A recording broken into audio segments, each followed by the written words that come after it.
Rilis di tanggal 13, angka yang dianggap banyak orang sebagai angka sial, Inang sendiri memang bicara seputar mitos malapetaka atau kesialan. Ada sebuah hari yang menurut penanggalan Jawa disebut sebagai Rebo Wekasan. Beberapa orang percaya di hari Rabu tersebut diturunkan berbagai bala alias hal-hal negatif. Sampai-sampai bayi yang lahir di tanggal itu harus diruat supaya terhindar dari nasib naas seumur hidup. Nah, perihal anak yang lahir di Rebo Wekasan tersebut dikemas oleh Fajar Nugros menjadi cerita pengalaman horor seorang perempuan yang hendak melahirkan. Horor itu sendiri bagaikan anak pertama bagi karir penyutradaraan Fajar Nugros, sehingga kita bisa merasakan sesuatu yang spesial coba untuk ia sajikan. Karena scare dalam Inang tidak sebatas hantu-hantuan, melainkan scare yang lumayan rich, lumayan kaya. Kengerian Inang menguat dari gambar-gambar dan perasaan yang seringkali mengontraskan antara kenyamanan dengan sesuatu yang lebih mengancam di baliknya.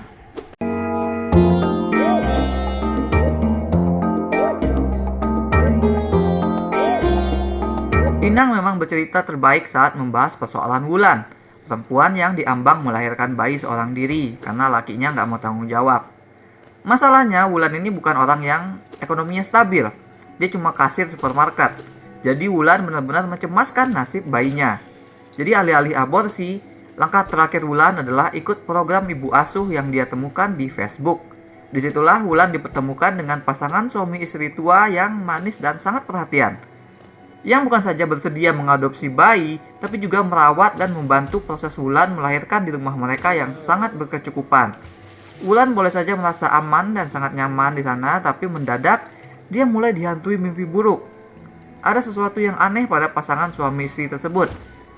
Sesuatu di balik ritual-ritual yang harus dia jalani atas saran mereka, membuat Wulan tak lagi merasa bisa mempercayakan keselamatan dirinya dan anak yang dikandungnya kepada bapak dan ibu tersebut. Nah, dalam Inang, Fajar Nugros kelihatan punya ketajaman komentar sosial serupa yang dilakukan oleh komedian Jordan Peele sewaktu bikin thriller horor Get Out di tahun 2017. Nugros juga mengisi layarnya dengan celetukan, gagasan, pandangan terhadap keadaan sosial, terutama soal perempuan kelas pekerja, di mana perempuan-perempuan seperti Wulan harus melakukan sesuatu yang ekstra dalam mencari nafkah. Memang komentar-komentar yang diselipkan tersebut lebih baik tidak banyak dibeberkan. Lebih baik kalian saja yang nonton langsung gitu, menemukan sendiri. Tapi yang jelas, Fajar Nugros benar-benar bersenang-senang dengan gambar-gambar dan situasi yang ia masukkan. Image-image dalam film ini kayak punya sesuatu celetuk di baliknya. Cover buku yang menyebut ibu dan negara misalnya. Atau bahkan ada juga selipan promo buat proyek film Fajar Nugros berikutnya. Selain itu tentu saja, film ini juga punya banyak gambar-gambar horor yang juga sama-sama fun. Fajar Nugros memperlihatkan kedalamannya membuat adegan beratmosfer. Satu kali, dia menyelingi adegan Wulan masuk ke rumah ibu asuh dengan shot seekor tikus yang masuk ke dalam perangkap. Ini memberikan kita perasaan tak nyaman yang sedari awal langsung menghantui bahwa Wulan juga sama seperti si tikus sedang masuk dalam perangkap. Bagi film ini nggak masalah kalau kita tahu atau bisa nebak duluan bahwa suami istri itu adalah orang yang nggak benar, karena perasaan uneasy kita terhadap Wulan itulah yang diniatkan, sehingga dramatic irony bisa muncul dan kita jadi semakin peduli kepada apa yang terjadi kepada si tokoh utama. Nah, perihal casting juga sama funnya. Kita telah melihat gimana Fajar Nugros menyusun personil Sri Mulat sehingga benar-benar terasa menyerupai ruh aslinya. Nah, dalam film Inang ini, Nugros tampak mengcast pemain dengan kejutan-kejutan yang bermain dengan ekspektasi dan pengetahuan penonton akan si aktor itu sendiri. Naysila Mirdad, yang dikenal penonton sebagai salah satu spesialis pemeran perempuan lembut teraniaya, diberikan tweak pada karakter yang dia perankan. Wulan juga basically perempuan teraniaya.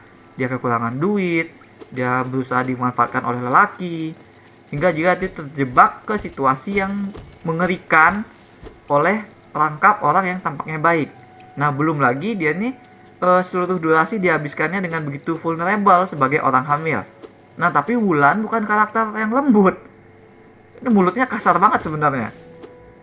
Nah, ini aku bisa lihat jadi semacam kejutan kecil yang menyenangkan bagi penonton karena diperlihatkan sisi lain dari tipe karakter yang biasa.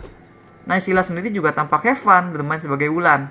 Dia menjaga aktingnya tetap natural, sehingga walaupun di luar kebiasaan, penonton tidak merasa aneh melihat karakter dia yang baru gitu.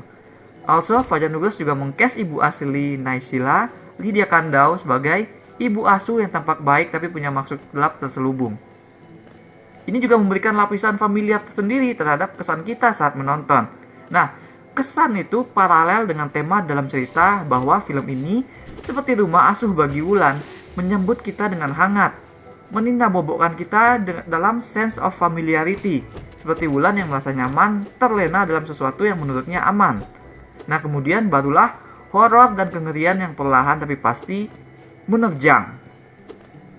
Di situ film ini bermain bahwa dunia yang kita hidupi memang keras, makanya gampang bagi kita untuk terjebak sendiri ke dalam rasa aman dan nyaman.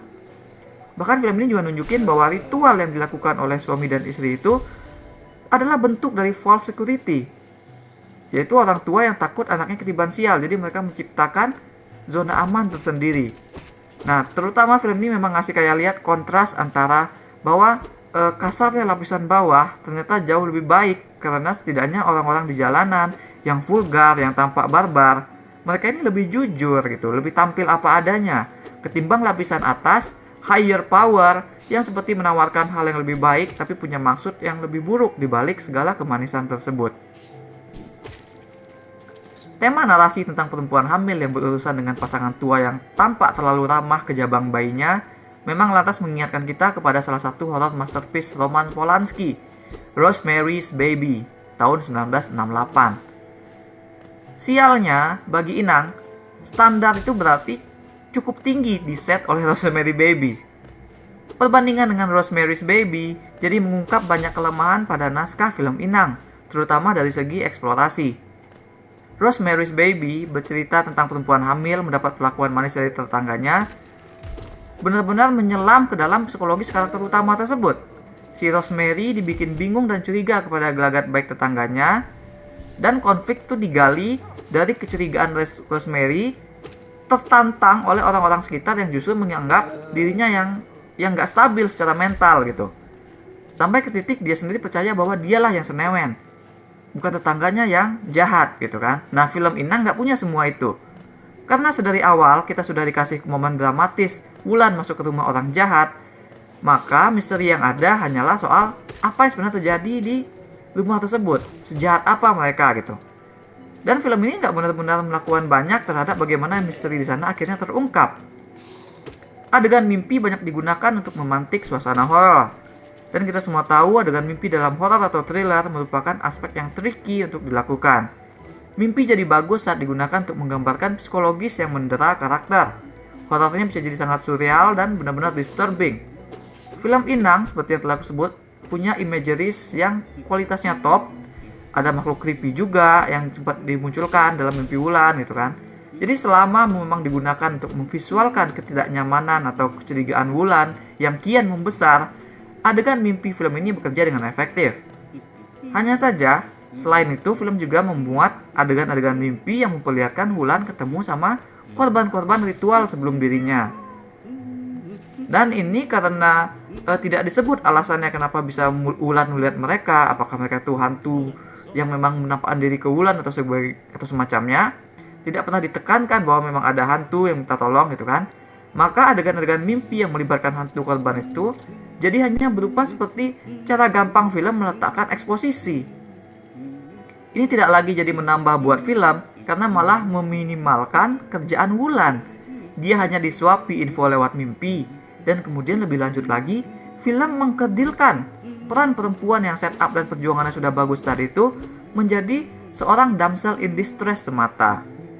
Jadi selewat paruh pertama, film memperkenalkan karakter anak dari pasangan suami istri asuh tersebut yang diperankan oleh Dimas Anggara yang praktisnya menjadi hero dalam cerita. Si bergas ini bakal menyelamatkan Wulan.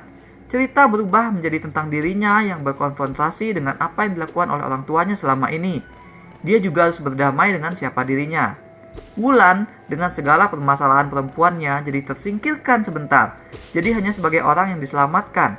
Dan barulah di ending si Wulan ini dikasih transformasi yang bertujuan untuk mengembalikan kembali posisinya sebagai karakter utama. Nah, bukannya aku mau bilang aku bisa bikin cerita lebih bagus. Ataupun aku mau bandingin satu film dengan cerita yang nggak eksis gitu kan, tapi aku hanya ingin pointed out bahwa yang dipilih oleh film Inang ini membuat karakter utamanya kehilangan power. Nggak ngapa-ngapain yang membuatnya deserve that transformation. Film memilih untuk mereduce karakter utama perempuan menjadi korban yang harus diselamatkan.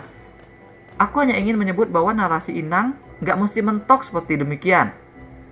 Karena sebenarnya masih banyak pilihan yang bisa diambil untuk mengembangkan cerita ini tanpa membuat karakter utamanya tersingkirkan gitu. Misalnya mungkin dengan membuat bayinya Wulan yang lahir saat ritual ternyata ya bayi setan misalnya kan, bayi terkutuk. Sehingga di akhir rumah itu jadi chaos oleh malapetaka yang terdibawa si bayi. Nah, si Wulan ini harus fight di situ gitu kan. Dia harus fight tentang keselamatan anaknya yang ingin dibunuh. Dia ngelawan orang-orang di sana gitu. Dia terluka oleh anaknya dan dari perlawanan dia mempertahankan bayi gitu kan. Nah, yang jelas si Wulan jadi bisa punya action di sini. Pembelajarannya juga lebih jelas bahwa dia harus berusaha mencintai anaknya yang lahir apa adanya.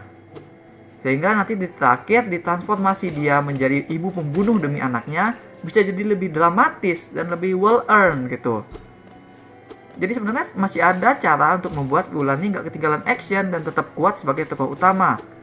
Plus kalau cerita dibikin seperti itu misalnya mimpi-mimpi Wulan jadi ada alasannya bisa terjadi gitu, karena ternyata anaknya punya kekuatan gaib dan sebagainya kayak gitulah.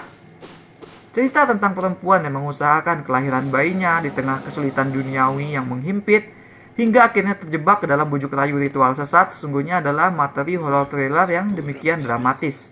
Film ini punya bahan-bahan yang tepat untuk menjadi drama mengerikan yang membuahkan banyak gagasan lewat komentar-komentar sosial. Bagusnya lagi, film ini tidak terjebak untuk menjadi wahana rumah hantu semata, melainkan benar-benar menguatkan di atmosfer dan pada perasaan uneasy dan kelam sebagai faktor ketakutan nomor satu. Sialnya, cerita film ini tidak dibesarkan dengan benar-benar fokus di situ. Eksplorasinya kurang. Film berpindah ke masalah karakter lain dan actually mengesampingkan permasalahan karakter utama. Hingga ke titik dia jadi hanya orang yang ingin diselamatkan gitu. Dan cerita baru dibuat melingkar begitu saja sebagai shock di akhir semata. Ini yang membuatku jadi tidak benar-benar bisa menyukai drama ini, padahal aku suka horornya. Formulanya padahal sudah benar. Protagonis yang melewati ketakutan sedemikian parah, babak belur fisik dan mental sehingga bertransformasi oleh horor yang ia lalui. Tapi film ini shift ke karakter lain dan karakter utamanya di skip langsung aja ke transformasi gitu. Jadi ada denyut yang hilang di nada horor film ini. Maka aku berikan 5 dari 10 bintang emas untuk Inang. That's all we have for now. Apakah kalian percaya sama yang namanya hari sial? Bagaimana pandangan kalian soal kesialan itu sendiri? Share pendapat di comments. Jangan lupa hit like dan subscribe supaya gak ketinggalan review dan playthrough lain. Kunjungi mydorsit.com untuk review yang lebih detail. Kalian bisa juga kunjungi store mydorsit di ciptoloka.com. Ada banyak kaos dan pernak-pernik custom yang unik, mulai dari film, musik, game, hingga wrestling. Thanks for watching. Remember in life, there are winners and there are losers.